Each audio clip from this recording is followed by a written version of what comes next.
건강한 흙과 풍성한 수확, 칼슘과 유황 따로따로 주는 번거로움을 없앤 칼슘 유황 비료는 생산성과 당도, 향, 저장성은 높이고 각종 병충해 예방에 효과적입니다. 토양에 생명력을 넣어주는 뿌리생은 천연 유기산이 함유되어 뿌리 생육을 촉진하고 각종 병해균과 연작 피해를 줄여줍니다. 남해화학 칼슘 유황 비료와 뿌리생. 이젠 선택이 아닌 필수입니다. 여러분 안녕하십니까? NBS 뉴스 24입니다. 국내 코로나 백신 접종이 코앞으로 다가왔습니다. 오는 24일부터 아스트라제네카 백신 초도 물량이 들어올 예정인데 빠르면 이번 달 내로 접종이 시작될 전망입니다. 네, 농촌 고령층들은 백신 접종의 선순위에 위치해 있는데요. 농촌 특수성을 고려한 철저한 접종 준비가 필요해 보입니다. 강창호 기자가 보도합니다. 정부는 빠르면 이달 말 코로나19 백신 접종을 시작하겠다고 밝혔습니다. 정부의 백신 접종 계획에 따르면 3월까지 코로나19 치료병원 종사자와 요양병원 시설 입소자, 종사자 등을 대상으로 백신 접종을 완료할 계획입니다. 그 후 4월부터 65세 이상 고령층을 대상으로 접종을 추진할 예정입니다. 국내에 도입되는 백신의 종류는 현재 아스트라제네카, 얀센과 모더나, 화이자입니다. 1분기엔 아스트라제네카 백신, 2분기엔 얀센과 모더나의 백신이 들어올 예정이며 3분기부터는 화이자 백신이 들어오게 됩니다. 다만 접종 대상자는 백신을 선택해 맞을 수 없습니다.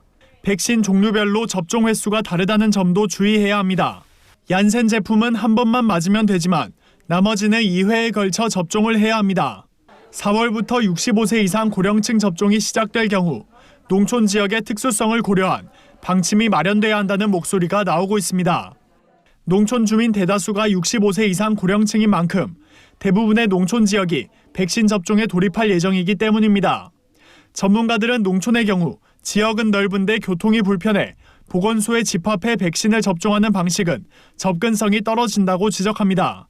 집밖 활동이 어려운 고령층의 경우 접종을 피할 수도 있다는 이유에서입니다. 또 기저질환 보유자가 많고 면역력이 약한 고령층들이 백신 접종을 위해 밀집할 경우 부작용 발생이 늘어날 수도 있습니다. 여태까지 이제 보건소로 가서 맞고 그랬는데 그러기보다는 마을 찾아가면서 백신 접종을 하는 게 낫겠죠. 백신 접종 버스나 이동형 백신 접종 스테이션 이런 걸 만들어서 미리 예약을 하고. 이에 방문 예방접종 서비스가 농촌 지역 접종 활성화를 위한 방안으로 주목됩니다. 정부는 중증 장애인과 같이 거동이 자유롭지 않은 사람에 대해서는 방문 접종팀을 운영하겠다고 밝혔습니다. 집단으로 생활하고 계시는 노인 요양시설이나 아니면은 중증 장애인 시설 같은 데는 방문 접종 팀이 나가서 접종하는 것을 계획하고 있습니다. 한편 정부는 농촌 지역 등 특수성을 지닌 곳을 대상으로 지역 보건소와 연계해 주변 가족의 접종을 마무리한 후 방문 접종을 추진하는 방안을 고려하고 있다고 밝혔습니다. MBS 뉴스 강창호입니다. 젊은 층이 도시로 나가면서 농촌 인구 고령화 문제는 심각성이 더해지고 있습니다. 농업의 지속 가능성을 위해서는 청년농 육성이 거스를 수밖에 없는 과제가 되고 있는데요. 농정당국과 지자체들은 이런 문제를 해결하고자 청년층의 영농정책 지원에 적극적으로 나서고 있습니다.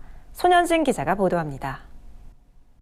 농촌을 떠나는 젊은 층이 해마다 빠르게 늘면서 농가의 고령화 추세가 가팔라지고 있습니다. 한국농촌경제연구원에 따르면 40세 미만 경영주가 있는 농가는 2019년까지 20년 동안 92% 감소했습니다.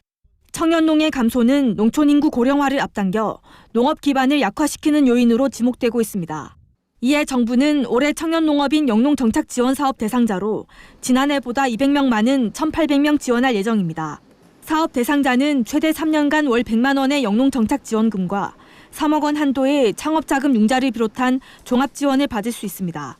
현재 사업 신청자를 대상으로 서류 평가 중이며 면접을 거쳐 3월 중 최종 대상자를 발표한다는 계획입니다. 올해 농촌진흥청도 청년농업인 지원을 강화해 농업농촌의 지속 가능성을 높이겠다고 밝혔습니다. 청년농업인의 기술 역량을 강화하고 창업 보육 기반을 조성하겠다는 겁니다. 창업 준비 단계에서부터 자립 경영까지 어떤 지역별 거점을 중심으로 기술 창업 보육 기반을 더욱더 확대하고 농업인이 생산한 제품의 품질 관리를 좀 더 높이는 그런 쪽에 지원을 하도록 하겠습니다. 지자체들도 청년농 지원 사업 성과를 확대하고 있습니다. 최근 전남도는 청년 후계농 영농 정착 사업 신청자가 지난해보다 10% 증가한 약 500명에 달했다고 설명했습니다. 총 모집 인원이 214명이라는 점을 고려하면 경쟁률은 2.3대 1에 이릅니다. 또 경북도가 지난해 청년농 자립기반 구축 지원 사업을 추진한 결과 사업 대상 농가 평균 소득은 전년 대비 124% 증가한 1억 7천만 원에 이른 것으로 나타났습니다. 전문가들은 농지 확보가 청년 창업농의 가장 큰 어려움으로 지목되는 만큼 현장 수요를 중심으로 관련 지원책을 늘려가야 한다고 강조했습니다. 청년농들이 도시 근교라던가 또 논보다는 밭작물을 선호한다던가 하는 조금 그런 특성들이 좀 있는데 지금 임대로 공급되는 농지들이 주로 이제 평야지대에 있는 논에 조금 치우친 경향이 있어서 수요를 좀 맞추기 위해서 좀 방안을 좀 찾아볼 필요가 있다. 젊은 농민을 위한 지원책들이 다각도로 모색되면서 농업 농촌의 지속 가능한 미래에 힘을 보태고 있습니다. MBS 뉴스 손현진입니다. 매달 일정액을 월급으로 받는 농업인이 늘고 있습니다. 바로 농업인 월급제 얘기인데요. 도입 지자체들이 진입 문턱은 낮추고 지급액은 높이면서 농가 소득이 안정적으로 보장돼 만족도가 높다고 합니다. 김인경 기자가 보도합니다. 농산물 출하기에만 집중되는 수입을 연중 고르게 받을 수 있다면 얼마나 좋을까? 농업인 월급제는 이 같은 고민에서 시작됐습니다.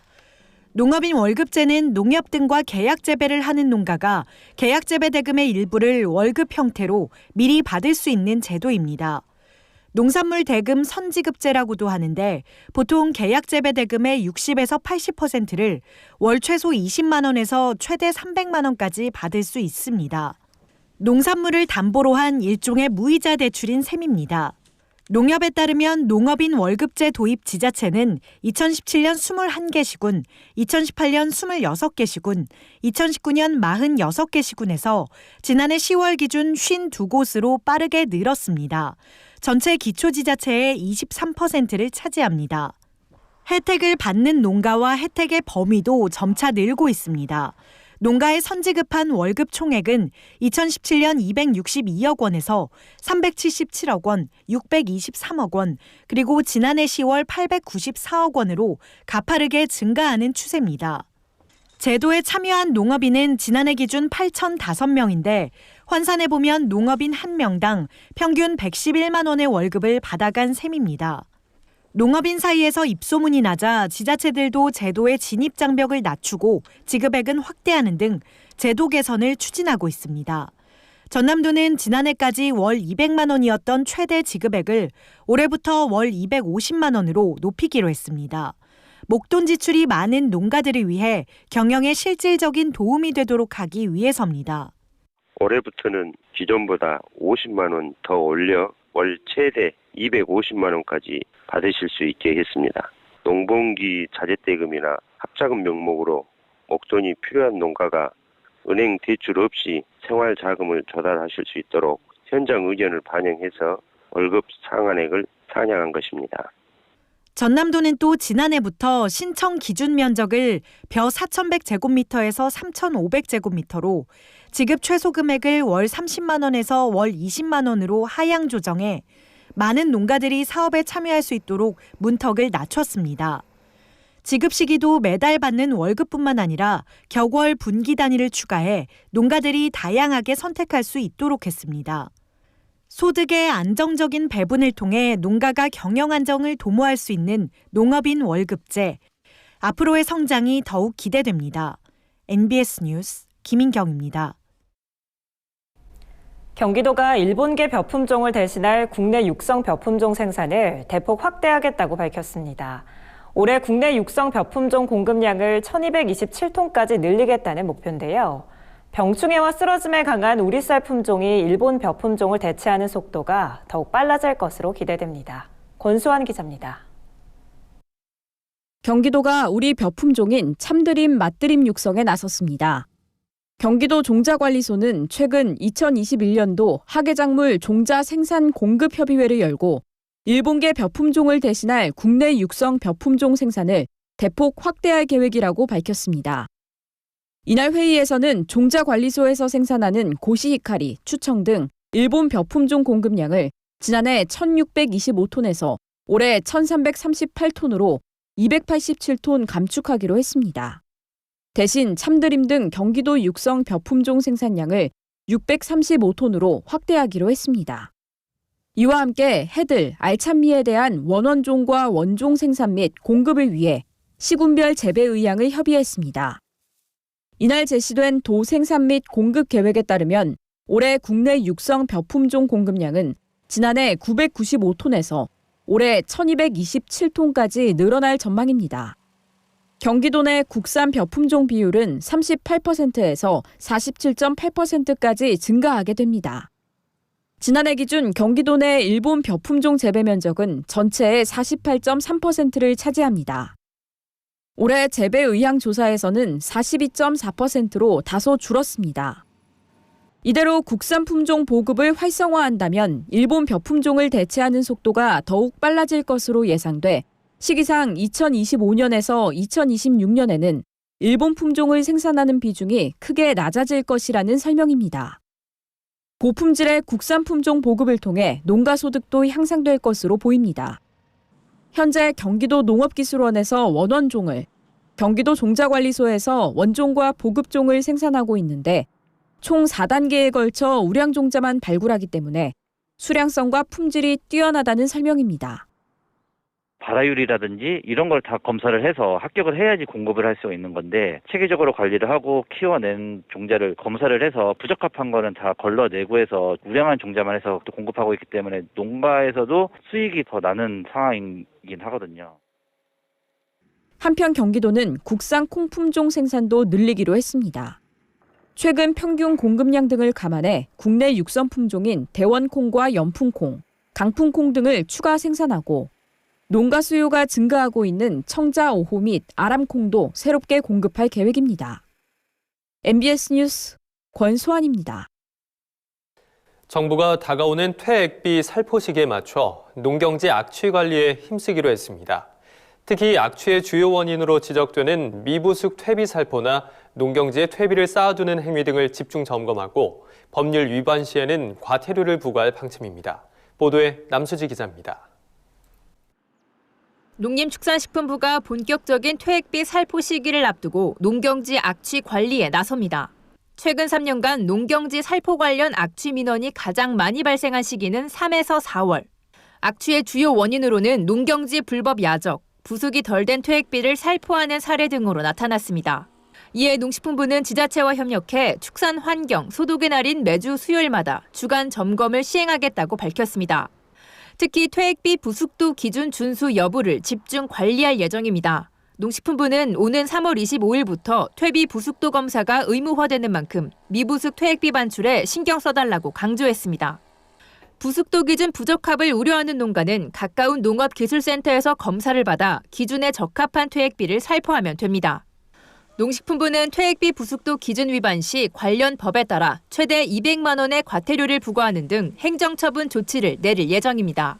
농경지 불법 야적도 집중 단속 대상입니다. 가축분뇨법상 농경지 주변에 퇴비를 뿌리지 않고 쌓아놓는 행위는 관리 위반에 해당합니다. 다만 퇴액비 살포 전 잠시 쌓아두는 경우에는 침출수의 유출이나 하천 유입을 방지하기 위해 비닐 등으로 단단하게 피복하거나 방지턱을 설치해야 합니다. 또 퇴액비 살포 후에는 흙을 갈아엎어 대표적 악취 물질인 암모니아 등이 공기 중으로 나가는 것을 차단해야 합니다. 농경지 주변에 그 안 뿌리고 쌓아놓으면 가축분뇨법상 관리 위반입니다. 특히나 농경지 야적하고 살포에 따른 악취 발생들은 거의 냄새가 나지 않는 수준까지 위반 사항에 대해서는 엄정하게 조치를 해달라 당부를 하고 있는 상황입니다.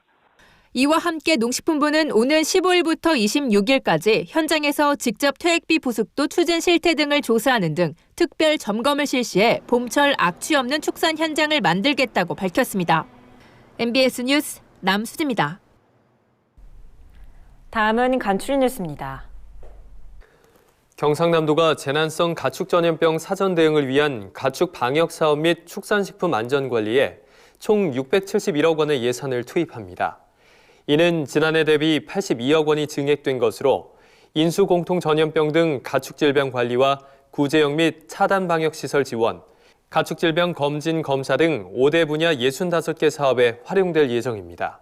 이정곤 경남도 농정국장은 축산농가와 행정이 합심해 더 이상 AI 등 가축 전염병이 발생되지 않는 청정 1번지 경남이 되도록 최선을 다하겠다고 말했습니다. 충북 옥천군의 묘목축제가 올해 비대면 방식으로 개최됩니다. 옥천군 관계자는 코로나19 확산을 방지하고 사회적 거리두기 지침을 준수하기 위해 축제 방식을 변경했다고 밝혔습니다. 현장 중심의 전시 판매 행사는 열리지 않지만 개별 농원의 묘목 판매는 평상시처럼 이뤄집니다. 군은 군 홈페이지에 이원면의 70개 농원별 홈페이지를 연결하고 비대면 판매를 지원할 계획입니다. 한편 지역 상품권으로 묘목을 구매하면 50만 원 한도에서 20% 할인을 받을 수 있습니다. 전라북도가 곤충 산업을 미래 신산업으로 육성합니다. 도는 곤충 산업화 지원, 유용곤충 사육 지원, 유용곤충 가공 유통시설 지원 등 3개 분야에 19억 원을 투자한다고 밝혔습니다. 곤충 산업화 지원을 통해 사료 단계에서부터 식품 검사 기준을 충족하는 먹이용 사료를 생산 공급하고 유용곤충 사육을 지원해 신규 곤충 농가 육성 및 사육시설 현대화에 나설 계획입니다. 또한 유용곤충 가공 유통시설 구축을 지원해 안전하고 깨끗한 곤충 산물 생산을 추진할 방침입니다. 충북도 농업기술원은 유용미생물연구실, 퇴액비 분석실 등을 갖춘 친환경 농업연구센터를 준공했다고 최근 밝혔습니다. 본 연구시설은 공기가 외부로 유출될 때 미세입자 정화 필터인 헤파 필터를 통해 깨끗한 공기만 배출되도록 하는 생물안전 2등급의 지자체 최초 시설입니다. 송용섭 충북도 농업기술원장은 과수화상병 방제법 개발과 유용미생물을 활용한 가축분뇨 냄새 저감 등 농업 현안 과제 해결에 집중해 농가 피해를 최소화해 나가겠다고 밝혔습니다. 저희가 준비한 소식은 여기까지입니다. NBS 뉴스 24 마칩니다. 함께해 주신 여러분 고맙습니다.